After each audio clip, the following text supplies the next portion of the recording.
এত সুন্দর মোমো আমি কিভাবে বাসায় রেডি করি আজকে সেই রেসিপিটাই তোমাদের সাথে শেয়ার করব। প্রথমে আমি এখানে পরিমাণ মতো বোনলেস চিকেন নিয়ে নিয়েছি, আর অন্যদিকে আমি পেঁয়াজ, আদা, রসুন, কাঁচামরিচ আর ধনিয়া পাতা কেটে নিয়েছি। এখন আমি একটি মিট গ্রাইন্ডার মেশিনে প্রথমে বোনলেস চিকেনগুলো নিয়ে নিচ্ছি। তারপর একে একে আমি এর মধ্যে দিয়ে দিব কাঁচামরিচ, রসুন, আদা, পেঁয়াজ, ধনিয়া পাতা, যেগুলো আমি আগেই কেটে রেডি করে রেখেছিলাম। এরপর আমি এখানে অ্যাড করছি কুচি করে কেটে রাখা গাজর। তোমরা চাইলে শুধু চিকেন দিয়েও বানাতে পারো, বাট আমার কাছে মনে হয় চিকেনের সাথে একটু ভেজিটেবলস হলে খেতে ভালো লাগে। এখানে চাইলে ক্যাবেজও অ্যাড করা যায়, বাট ওটা একটু পানি ছাড়ে, এই জন্য আমি ওটা অ্যাড করিনি। এখন এগুলো সব কিছু একসাথে আমি ভালোভাবে গ্রাইন্ডারে দিয়ে মিক্স করে ফেলবো। এই মিক্সচারটা একদম মিহি করা যাবে না, তোমরা দেখলেই বুঝতে পারবে আমি আসলে কেমন রেখেছি। এখন একে একে এর মধ্যে আমি দিয়ে দিব soya sauce, fish sauce and vinegar. সসগুলো অবশ্যই অ্যাড করার চেষ্টা করবে, কারণ সসগুলোর কারণে অনেকটাই টেস্ট এনহ্যান্স হয়। আর এখানে আমি আরও অ্যাড করছি গ্রিন চিলি সস আর টমেটো কেচাপ।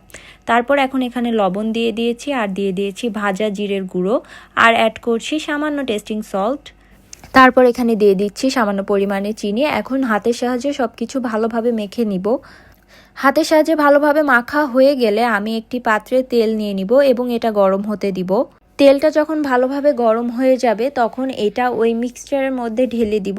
ঢেলে দিয়ে অবশ্যই তোমরা খেয়াল রাখবা কেউ হাত দিয়ে মিক্স করতে যাবা না, কারণ তেলটা অনেক গরম থাকে। একটা চামচের সাহায্যে তোমরা এটা মিশিয়ে নিবা ভালোভাবে।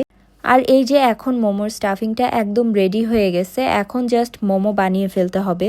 এখন এই মোমোর স্টাফিংটা ছোট ছোট মোমো শিটের মধ্যে দিয়ে আমি এখন এইভাবে ভাঁজ দিয়ে মোমোর শেপটা করে নিচ্ছি। তোমরা চাইলে যে কোনো শেপে বানাতে পারো, মোমোর কোনো নির্দিষ্ট শেপে বানাতে হবে এমন কিছু না।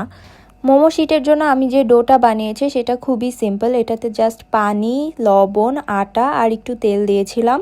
এখন এই যে সবগুলো মোমো রেডি হয়ে গিয়েছে, আর এই ডিজাইনটা আমাকে আমার হেল্পিং হ্যান্ড বানিয়ে দিয়েছে। আর এগুলো আমি এখন ফ্রোজেন হওয়ার জন্য ডিপ ফ্রিজে এভাবেই রেখে দিব। একটু সেট হয়ে গেলে এগুলো একটা বক্সে উঠিয়ে নিব। এখন চলো দেখাই যে আমি কিভাবে মোমো স্টিম করে খাই। এটাকে স্টিম বলবো না কি বলবো জানি না, বাট আমি এভাবেই সবসময় করে খাই। প্রথমে একটি প্যানে তেল নিয়ে কিছুক্ষণের জন্য মোমোটা ঢেকে দিব, তারপর এখানে পানি অ্যাড করব। আমি শুধুমাত্র পানি অ্যাড করেছি, তার সাথে কর্নফ্লাওয়ার বা অন্য কিছু দেইনি। আমি দেখেছি অনেকেই দেয়, বাট আমি শুধু পানি দিয়ে করি, তাতেই এটা অনেক বেশি ক্রিস্পি হয় আর টেস্টি হয়। তোমরা চাইলে ট্রাই করে দেখতে পারো। That's all for today. Thank you for watching.